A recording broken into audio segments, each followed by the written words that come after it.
back to Nice News, the show bringing you nothing but positivity for the next 40 minutes. I'm Steve Surridge, aka Mr. Happiness 2000, you all know that by now, a professional happiness coach, and on today's show, we are looking at astrology and all that is foretold in the stars.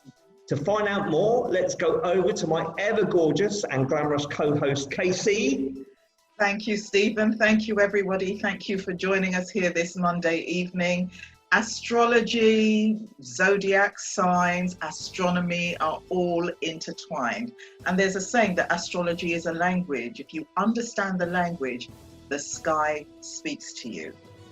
I don't know about you, but I think one of the most, in fact, probably the most beautiful part of our planet are the sky and the stars. You all know I'm an ocean girl. I love the sea.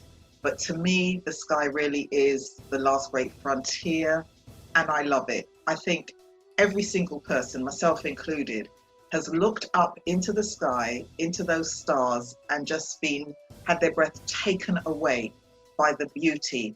And also by this sense of what else is up there? What else is out there that we can't see? And we're not the only ones. So there's a long history of us humans looking up into the stars to plan our life. Ancient Egyptian farmers used the stars as a calendar to mark the annual flooding of the Nile. Travelers and sailors used the skies as a navigation tool. And so it's always been there. We're always looking up, always wondering.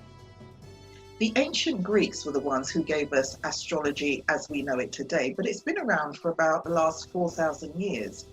It's thought to have originated from Mesopotamia and Babylonia, which is now modern day Iraq, Kuwait, Syria, and Turkey.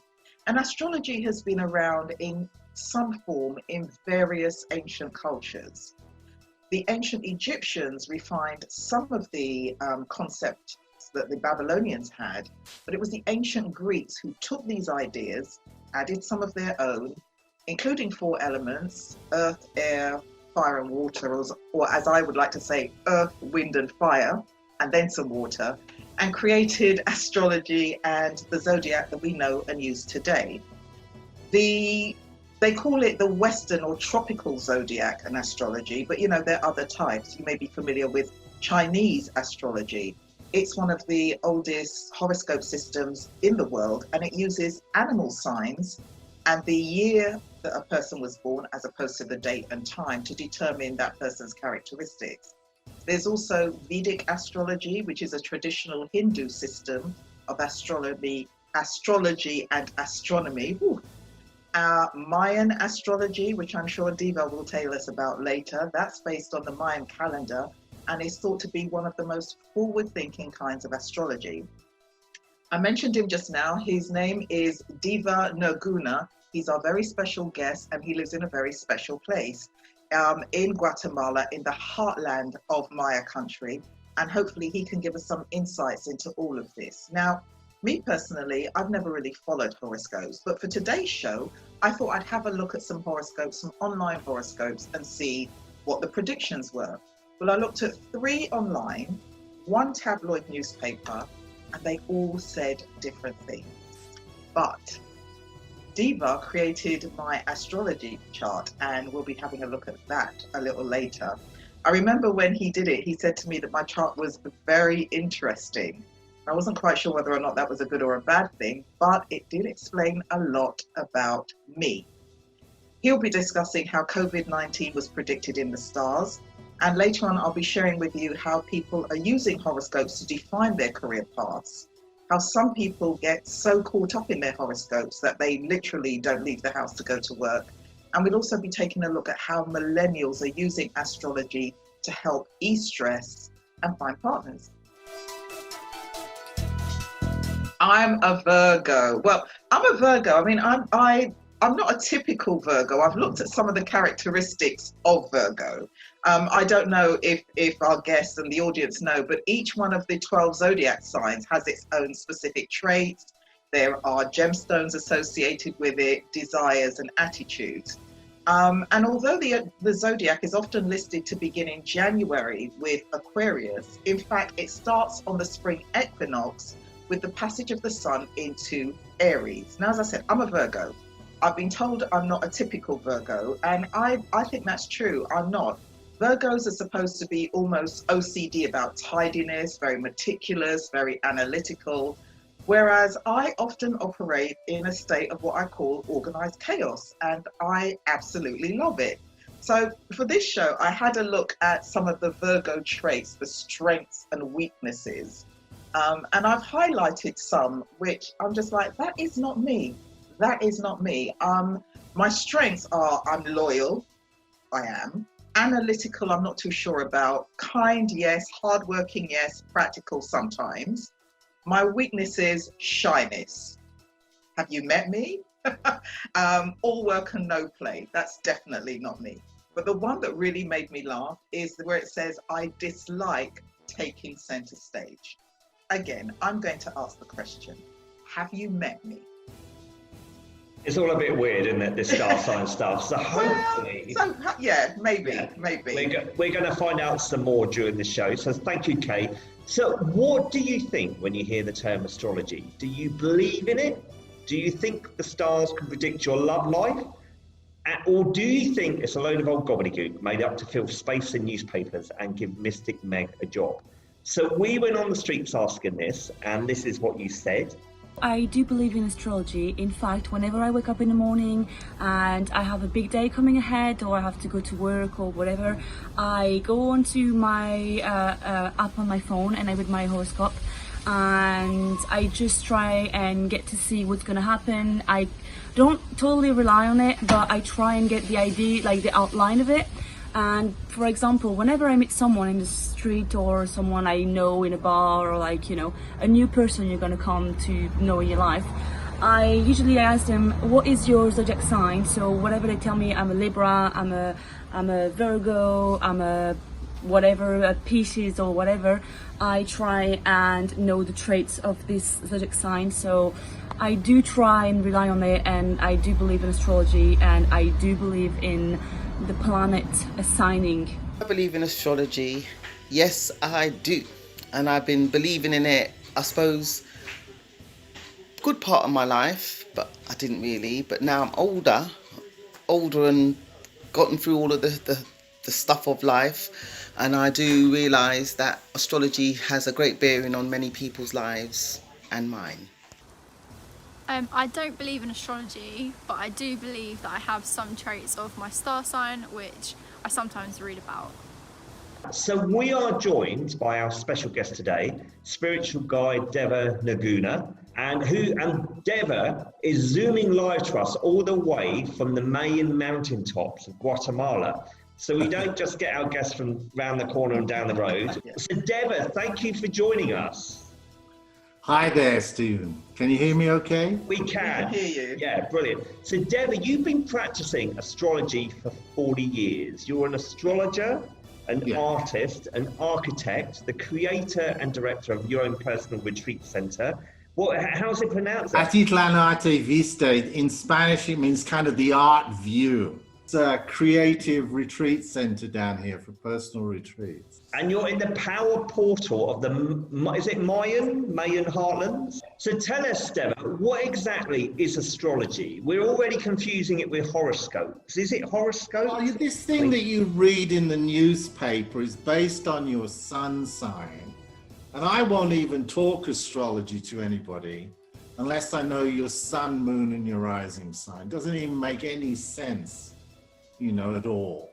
So, but the classic definition of astrology is this ancient question, what's going on? Yeah. That's what it's about. And we study the movements, the relative positions of the celestial bodies and interpret that. Is there an influence? So there you are sitting outside the Library of Alexandria, and an eclipse is happening and the king's going crazy. He wants to know what's going on. So we've measured these things and looked at the movements of planets. So astronomy is in there, mathematics is in there. But there's a couple of basic assumptions that I think we should look at with astrology. And the first is do you feel that you're part of a bigger intelligence or a bigger consciousness? This kind of holistic view or holy view is kind of a spiritual view. You know, the planets can be seen as spirits or characters that have you know, voices in a big cosmic play or drama, you know, and you're part of the play. You know, the second view can be described in a more resonant or musical sense. Every moment has a resonance or note, and that moment when you're born activates a note. Your first breath activates that synchronistic note, and when we look at the planets, we can look at that moment because the same resonance is going on. So you mentioned like the planets, like we're on a stage. So a lot of people kind of think with the horoscopes, etc., we're locked into a destiny. So is there destiny, or do we have a sense of free will over our lives? You know, when I look at the ephemeris, which is the daily table of the positions of the planets, and you know, in our times, we've got computers, we can run these things now. It's not like medieval times when it took 6 months to calculate something. You know, when I look at the ephemeris, it's like a musical score, you know, of the planets. It's like a music. And so you can read from that what's the weather pattern of something, you know. And for instance, any astrologer looking at 2020 go, oh my God, what a shitstorm. It's just so easy to see, right? Yeah. Now, if you know there's a storm coming, you know, you have choices, you know. Am I going to take an umbrella, stay home, you know, or I'm going to go dancing in the rain? What am I going to do? So in that sense, you have choice, but you're not going to get rid of the storm. The storm is happening. Okay, so it's almost, so astrology can tell us what's going to happen on a global level around us, but we've still got free will and choice within that. Okay, so how can astrology help us? Well, you have to understand, as Kaie said, the language of it. There's movements and times. For instance, where the moon goes around the whole of the 12 signs every month. It's a women's cycle. So knowing which sign the moon is can give you some atmospherics of what's going on. Knowing what your moon is in your chart and when it's in a certain element or in a different element, you can start to feel this resonance. We should not be reading in the newspapers about sun sign astrology. We should be reading about the moon signs. Where's the moon today and what's going on? It's the moon in relationships that are interactive with each other. And even, you know, the other one is the ascendant. What is every day, every 2 hours, one sign of the zodiac is rising. On the moment when you were born, what was your rising sign? You know, when Kaie was talking about, I'm not really a Virgo, I mean, just look at me, her ascendant is so powerful, you know, that of course she has this incredible presence. So you can't just look at the zodiac, your birth chart, without looking at the whole thing. And in the ancient astrology, we could only see up to Saturn. Now we've got others, Uranus, Neptune, Pluto. They come into the play and into the mix, you know. So it's a profoundly deep way to have a conversation about your potential. This is so exciting. I think this is so stimulating because it only resonates on a personal level, really, doesn't it? That's where we're interested. But we're living in such crazy times now. There is a jargon to this, the rising sign, etc. Deva's going to explain all that later in the show. So we're going to come back to Deva in a bit. But first of all, it is time for some nice news.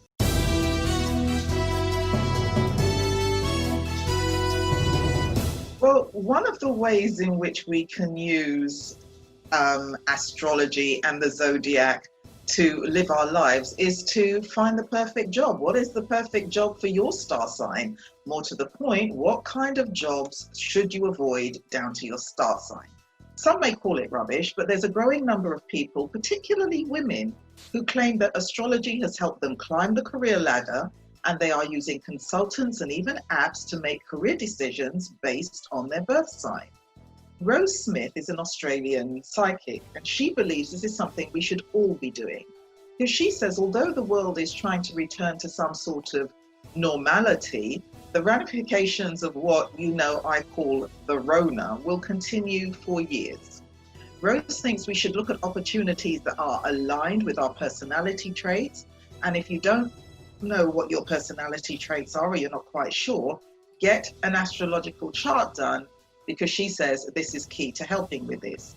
Now, for people like me, earth signs like Virgo, Taurus and Capricorn, she says we're hardworking and responsible. I'm hardworking, yes. I think some of my friends may debate the responsible part on any given day, but hey, we do get the job done, whatever the situation, whatever the challenge.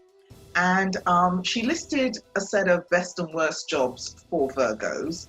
Again, I'm taking this with a pinch of salt. One of the things she says is the best job for me is jobs in the financial industry. Well, those of you who know me know that I worked for many years in the financial industry, but I worked on the marketing side, so there's a bit of creativity in there.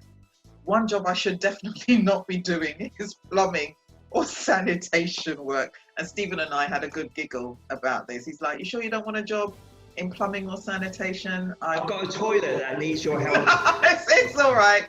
I call, is it trust a trader, call a trader, something like that. Yeah, they'll sort you out, Stephen. But what I wanted to do is talk to some of our audience about what star sign they are, and then I'll have a look and tell them what Rose says they should be doing for a career. So, I'm going to pick on, of course I'm going to pick on Chris Lee. Of course I'm going to pick on Chris Lee. Yes, I'm you, Chris. Yeah, come on, Chris. What star sign are you? I'm a crab. Oh, a Cancer, right? Okay, I had to. Right, okay. So you're a water sign, and it says here that you can transform your emotions into something physical, and that you can reap rewards this year if you stay grounded and you stay practical. So, based on that, the best job for you should be customer service industries, or counselling, welfare or social worker, teaching, anywhere where you're giving of yourself to other people. Yeah, I can actually see that, because a lot of the job I do now is quite customer focused anyway, and I have to deal with internal and external clients and that kind of thing. But also, a while back now, I did mentoring at a school for special needs children as well. So that I actually found very rewarding, but also it kind of came quite easily as well. So that might, explain something. Well, the irony is, Chris, the very first job that she mentions here is jobs in industries, in helping industries such as counselling, aged or disabled care. That was the very first one, You are not to go for jobs where empathy and emotional responses are not appropriate, such as the military. I can't see you. Yeah, who functions properly in those environments? Exactly. Okay. Who do you want to go to next then? Let's see. Giselle. Should we go to Giselle? Yeah, I was going to say, where's Giselle? Where's she gone? Giselle's there. Hello. So what star sign are you, my lovely? I'm a Gemini. You are a Gemini. Let's see. I've got moon in Aries and rising Libra.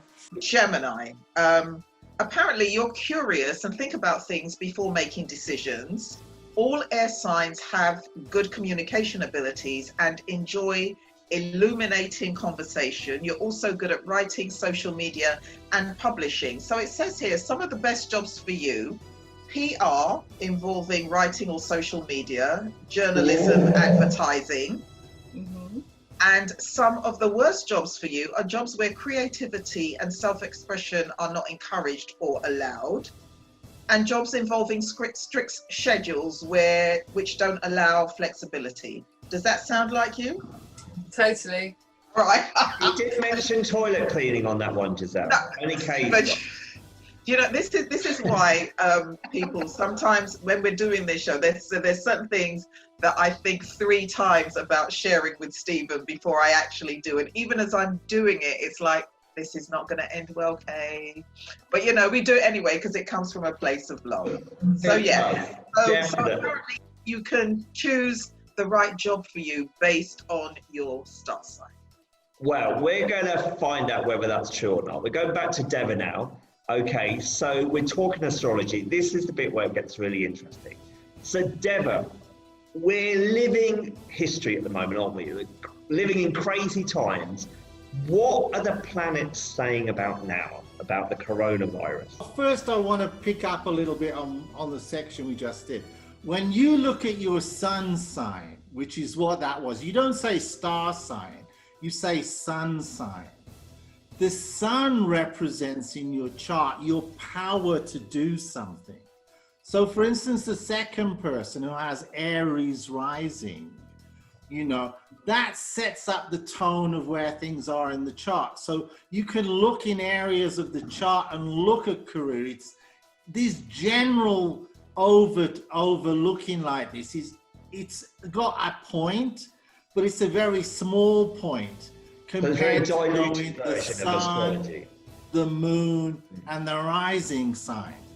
You know, so the Aries rising, she's got her sun in the 3rd house, which is to do with communications and things like this. Her moon is over in the 7th house, which is to do with one-on-ones. She actually comes over more as an Aries than a Gemini. So when you see those 3 things, then you can start to have an intelligent conversation. The rest of it is worthy of, you know, 2 lines in the newspaper. Yeah, which is what they do. Okay. Which is the point, you know. So you've got to have a certain level here to have an intelligent conversation about. Yeah, we're trying to. And that means go and see an astrologer. So it's not as pop as... It's absolutely not pop. It's really, you got to look into these characterizations. Like the sun, of course the sun is important. It's like the heart, it's like the blood going through something. So it's the power to do something. So a Gemini sun's going to activate like that, you know.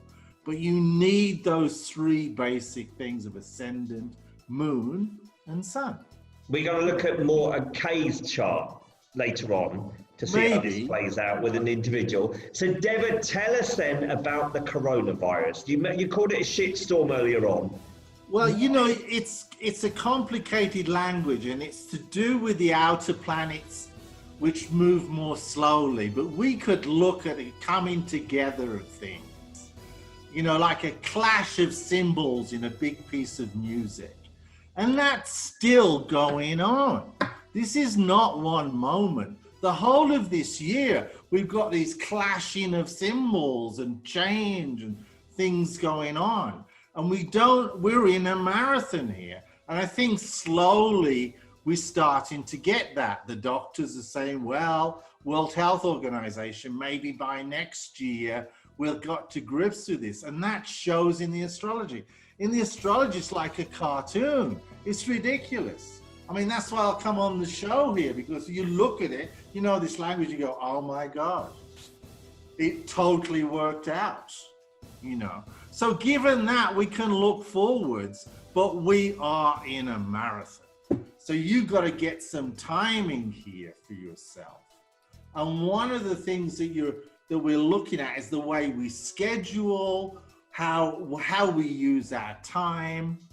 And the main thing, the obvious thing to get, you're all in lockdowns. Yeah. The earth just went, okay, you time out. Take a look, what's going on the inside, you know. So it's a time of reflection then that we're being prompted towards. You've got to start to come up with self-awareness practice about things, breath work, meditation practice, how I can de-stress, what kind of world am I living in? And this happens at a local, an individual level, a local level, and then it will start to affect how we are on the planet. Because one of the main planets involved in this was Pluto. Pluto was discovered in the 30s, and when we find Pluto, what was going on? This resonance, nuclear energy, the League of Nations. From little things, there's big explosions. Well, that's what the virus is. And it's affecting everything on the global thing. It's not looking at boundaries. We could look at that. And then all the other planets just came in like one after another, you know, and and it's still on. In fact, I think it's getting stronger. We can see a doorway opening up a little bit at the end of the year. So it's a little serious to say it like this, but it's the truth of what we're seeing. You know, when we look at cycles, Uranus takes 84 years to go around. Take 84 off 220, we get 1936. The Great Depression and fascism. You get the tone again as the planets come around. Okay. You can see that with our computers and things, what was going on then. Oh my God, it's going on again. So a lot of people sort of come to astrology for hope and guidance and point of despair. So many people are scared at the moment, you know, with the fire. Is it going to kill me? Is it going to kill my relatives? What hope do the planets show us, Deva, moving forward? Where are we going from here? It's a big process of change. It's like a birth process. And of course, in a birth process, you know, it's messy, it's bloody, there's labor, there's contractions. We're birthing a new way of doing things, and we're just little atoms in that. That energy can be hitting you in a certain place in your chart, and I could look at that and say, oh, you're on the streets, you're up there holding up things and saying we need to change. For somebody else, it might be, I've got to go inside, I've got to find out, you know, I'm taking shelter from this storm, you know. So for everybody, it's individual, but everybody can feel there's one hell of a big change of energy going on. You know, so in terms of positivity, you have to find a sphere where you are comfortable, you know, where things are changing. This is the real point of the astrology, is to bring you some self-awareness. Oh, I resonate with that. I hated what I was doing before. This is kind of deep stuff going on. So this is where the, you know, I asked earlier, is there destiny or have we got free will? This is where the free will is being amplified. Yes, you say, look, there's pressure on me. Things have changed a lot. What can I do? Well, you can start to bring awareness. Look, you breathe 28,000 times a day. How many of those are aware? Yeah. You know, just start to use de-stress through breath. You know, we can look at the chart and look at physical attributes. Maybe this is good for you, or that career, or this kind of partnership. All of these things can be looked at in the chart. So we can start to unravel a conversation about yourself with the astrology. Given the bigger picture, there is a big doorway coming up at the end of the year. But I'm not booking any parties until 2025. Okay. That's the kind of span of things to look at. Yeah. You know, so you can find deep happiness. You're a happiness coach, but it's a certain center in yourself. I've got it. I've found that center in yourself. Let's go to our audience now, then, Dev. So I've got a fly in my studio here, which is, it's not me dancing. You know, one example of this is, it's kind of like a caterpillar and a butterfly. You know, in that metamorphosis, there's a chrysalis in the middle of that, and that's goopy, and you don't know what's going on. We're in a chrysalis. We're in the goop at the moment. End of the year. It's goopy. Okay. But there's great changes on the horizon. We're in the midst of change. We have to. Yeah. We have to. The coronavirus is nothing compared to climate change. Yeah. Okay. Let's go to our audience now then and ask them what kind of things they want to know about from the heavens. Deirdre, we go to you. I'll unmute you. What sort of thing would you want to ask? What, you know, in your life or on a global level? I'd be curious as to where, you know, what path I should go down, and whether, you know, what am I destined for? Yeah. Okay.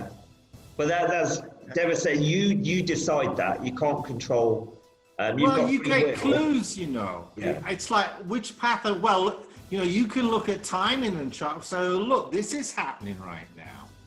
You know, you've got these major planets hitting this area of the moon, for instance, and that starts this conversation with the astrologer, who's kind of the guide to the planets, you know. And does that feel right to you? Is that making a aha or resonance with you? Yeah. And then you go, yeah, you know, at that time, oh, look back. Oh, yeah, that's exactly when I had this breakup, you know, and I'm still getting over that. So it's not a simple conversation, but it's a profoundly interesting conversation. Okay, so let's ask Lizzie. Where's Lizzie? She said she didn't believe in it. So we're all in the midst of this coronavirus, Lizzie. On a global level, what sort of question would you want to ask Deva? What's really interesting is what he said about that self-dialogue. For me, from where I come from, self-dialogue, it's huge. It's everything. To talk to yourself and you know, you need to have conversations sometimes with someone else who knows how to help you talk about yourself. But when you start to look into these things and you know what's coming ahead, what happened in the past, how will these things affect you, it's all down to you. What happened? How do you feel about it? How do you feel about going forward, so you make those right choices? Globally, I mean, oh God, no! I'm just going to shut my door and live in my computer world until someone tells me it's safe. Okay, I'll ask a question. Thanks then, Lizzie. I'm intrigued by all this Epstein stuff, this Prince Andrew scandal. Ghislaine Maxwell, it's all the establishment. What is that about?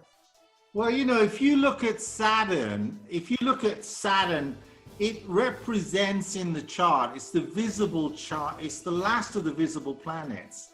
And it represents chronos or time or structures. So Saturn, under Saturn, we've built our institutions and our constitutions, our libraries of knowledge. And this big meeting of Pluto and Saturn has been what's been going on. So it's not just coronas. You know, the corona is taking down systems that we look at, you know, that have been established. That's not working. We can look at all of the different countries. How's your healthcare system working? The political systems, the monarchy systems, the news systems, all systems are up for examination right now.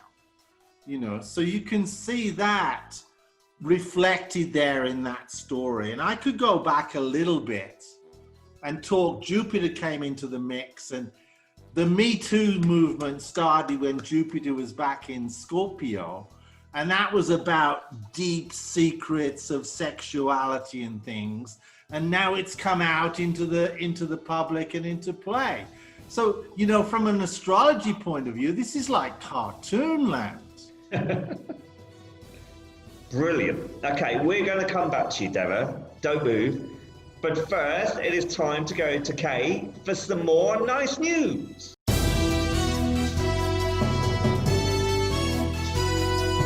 Stephen, I'm going to ask you and Deva and our audience a question. I'm going to start with a question, then go into the story, and I want you to think about it as I'm reading.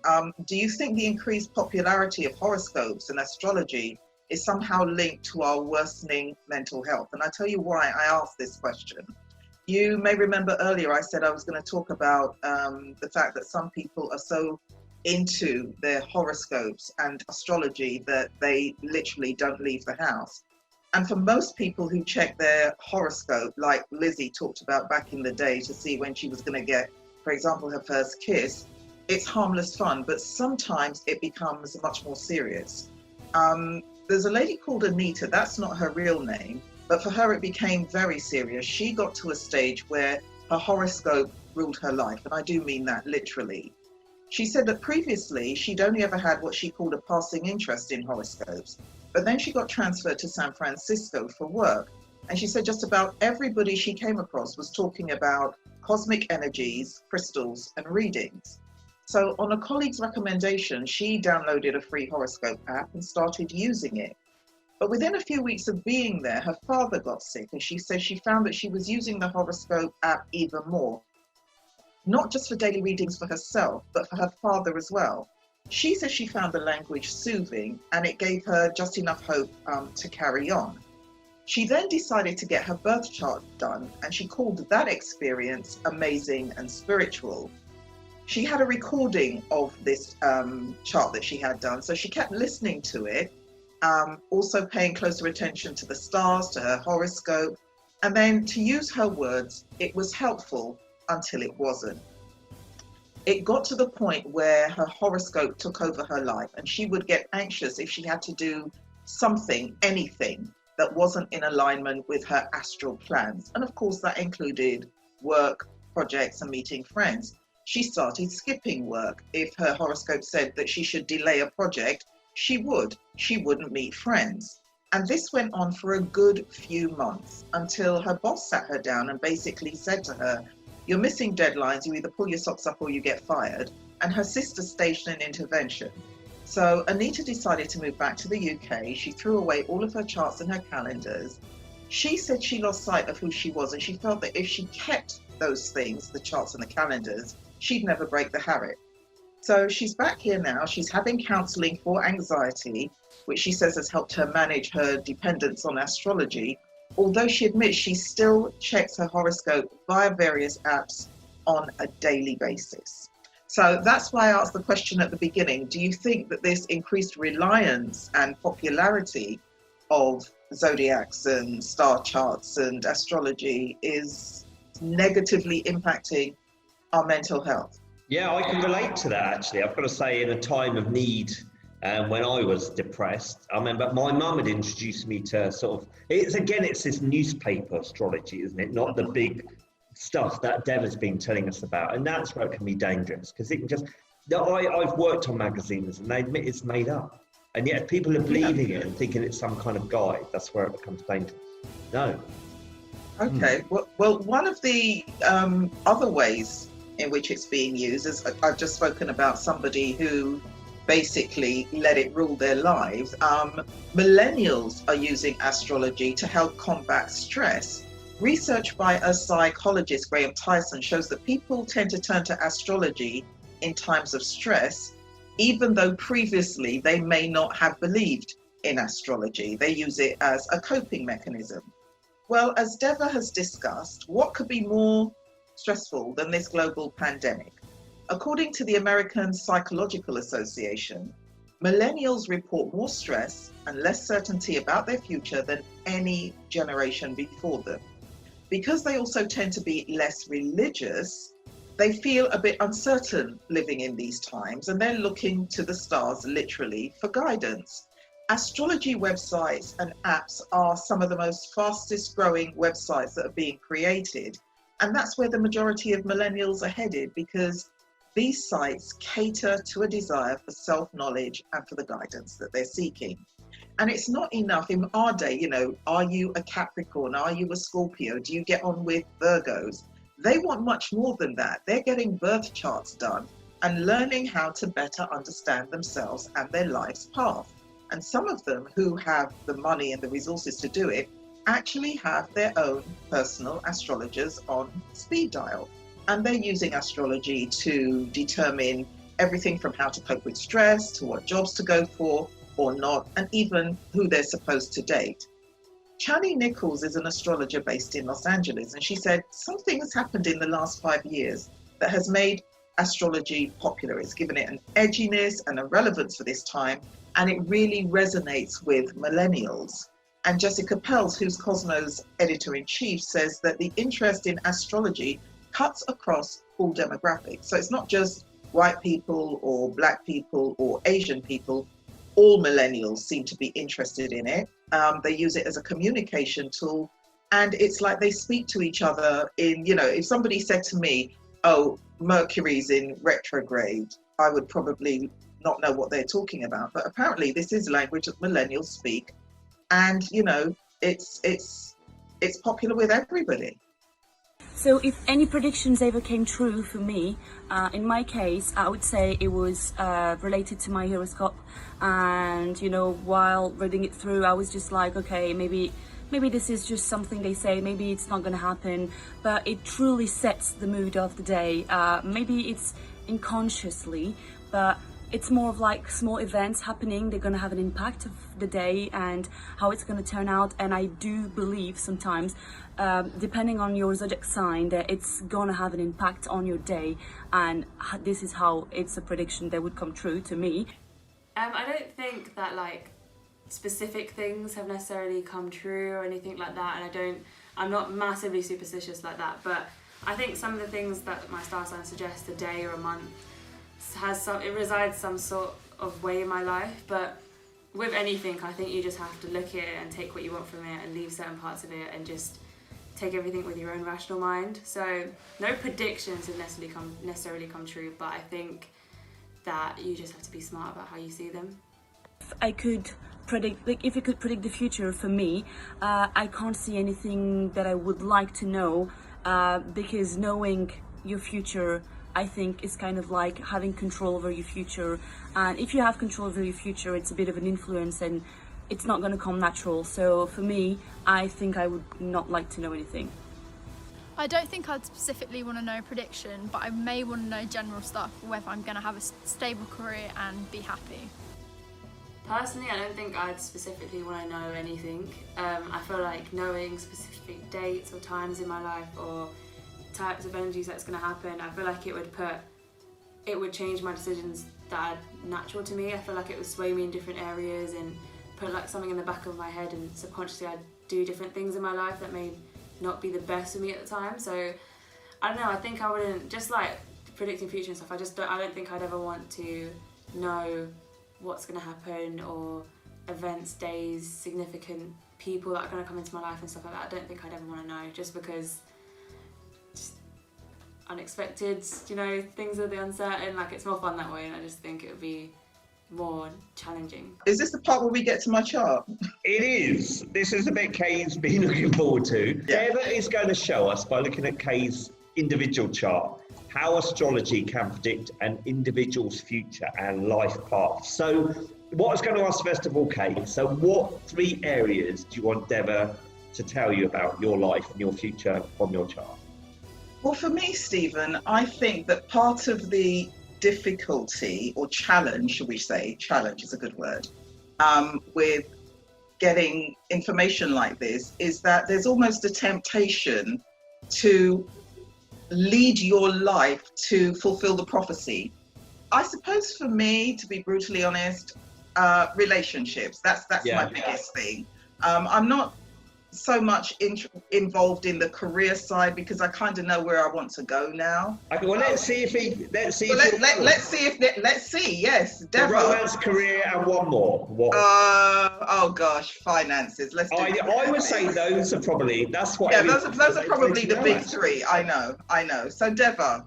Let's bring in Deva again. I got to go back, Stephen, to all these questions that just went through. You know, we can get addicted to anything. Mm-hmm. The point is looking at things and understanding things. If somebody came to me and they were in that kind of state around their chart, the real point of reading a chart in the Buddhist tradition is to get off the wheel, is to liberate yourself into being in the present, into being fully embodied in the present. You know, so I think this thing about the astrological weather is a really important thing.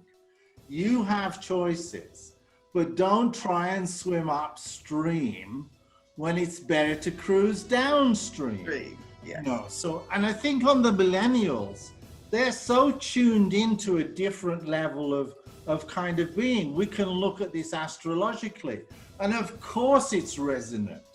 And of course they are learning that language. And like any good language, you know, you can communicate with that language. You know, and there's been huge breakthroughs, for instance, in the translation of Greek texts, the Hellenistic traditions that came in the 90s. So that generation was born with that. There was a great meeting of energy in the 90s.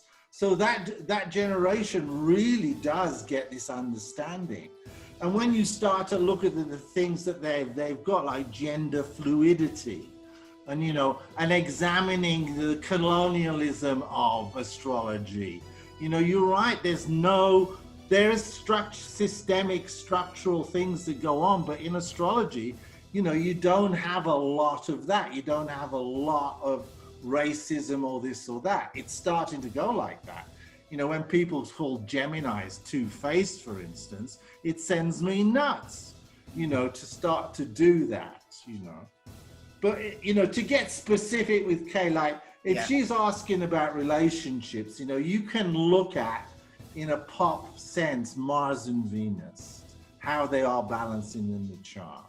When you're in a woman's body, given there's gender fluidity, you tend to feel, your expression, your Mars energy has got a kind of a completion about it.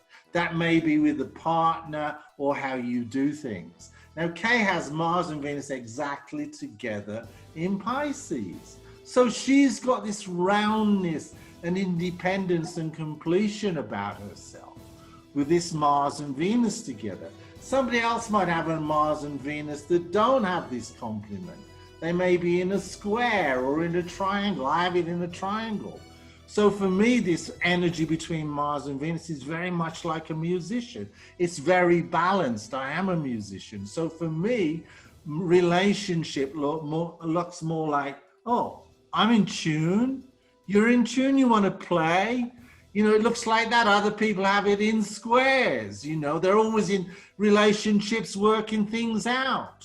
And when you point this out in the chart, people go, okay, well, I can work with that, Oh, God. So what about the career stuff? Your career. She's a bit embarrassed. Kaie's going red, although I'm far redder than you, Kaie, tonight, I think.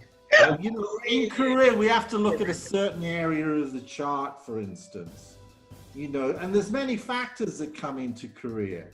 So, when I look at Kaie's chart, which I've got here, she's got Gemini in the area of career. So it's about communication. You just look at that area of the chart, you can have a conversation there. None of these are small conversations. That's why it's called a consult. Yeah. Yes. Right? Okay. Oh gosh, on the money every time. On the money every time. No, that's brilliant. Oh, marvelous. And finances, then, Deva. If you look at the ascendant, this sets up on the day you were born. You can have any one of the 12 signs as the rising sign. You don't know. You have to work it out. Run it in the computer. But that represents where you took your first breath. I've got a body. Then the next part of the chart is you've got to feed it. You've got to make it grow. So that's looked at in terms of finances and what's going on in that area of the chart. And then how does that relate to obstacles or this or that? It's very much like reading a huge script. This is a drama. This is a play that you're the central character in. Yeah. Have some voices here. Have conversations with some of these characters and see what's going on. I know. So you're not Mystic Meg, is basically. No, we would not have Mystic Meg we would not have Mystic Meg, Stephen. Thank you, Deva. Thank you. We haven't even scratched the surface of this. No. We're going to have to end it there now then. Yeah. So, no, thank you so much, Deva. Thank you so much, Trout, for being our special guest this week and sharing your knowledge. If you want to contact Deva on his mountaintop in Guatemala, we are going to post all his contact information and website details on our Facebook page. That'll be underneath the episode when it goes live later this week. Thank you to everyone that has helped make the show this evening, all our volunteer helpers, our live audience members, and our viewing audience at home. So we are taking a break next week. So we're going to be back in 2 weeks' time after the bank holiday. And we are going to, we try and make these, the themes follow on. We're going to be looking at meditation, mindfulness, and breathing. So that is coming up live at 7 p.m. on Monday, the 7th of September. Over to Kaie now, who's going to tell you all the usual. Well, Before we go, I'd like to thank you all again. I'd like to wish my niece, my eldest niece, Maisha, my number one girl, a very happy birthday for tomorrow. She's a Virgo, like her Auntie Kaie. My birthday's on Saturday, so, you know, the party starts now.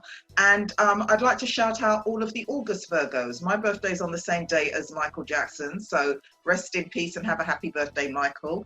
Leah Michelle from Glee also shares my birthday. Cameron Diaz and Richard Gere are also Virgos, August Virgos, and I have to shout out two very special September Virgos, Beyonce and Idris Elba. So until I see you in 2 weeks' time, have a wonderful bank holiday.